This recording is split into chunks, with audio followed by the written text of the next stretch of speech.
Acting Venezuelan President Delcy Rodriguez seeks U.S. cooperation after Maduro's capture. In a surprising diplomatic overture, Venezuela's interim leader Delcy Rodriguez has formally invited the United States to collaborate on a joint development agenda, hoping to ease tensions that have risen sharply after the dramatic capture of President Nicolás Maduro. In a statement issued late Sunday, Rodriguez emphasized that the invitation is grounded in respect for international law and a mutual interest in sustainable community coexistence. She called for shared development initiatives that would benefit both nations, signaling a willingness to move beyond the earlier anger expressed over the U.S.-led raid on Maduro's inner circle. The appeal arrives at a moment when Washington, under President Trump, has escalated its campaign against the Venezuelan regime.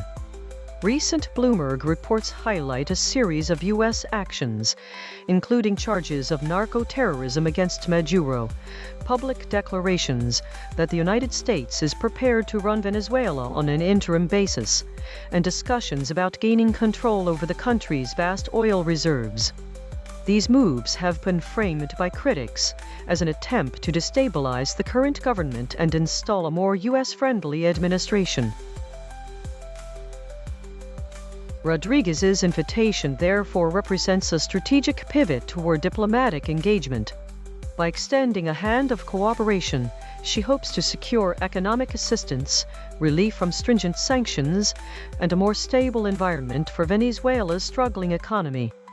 The statement also underscores the importance of adhering to international legal frameworks, a point meant to reassure both domestic and foreign audiences that Venezuela's sovereignty remains a priority.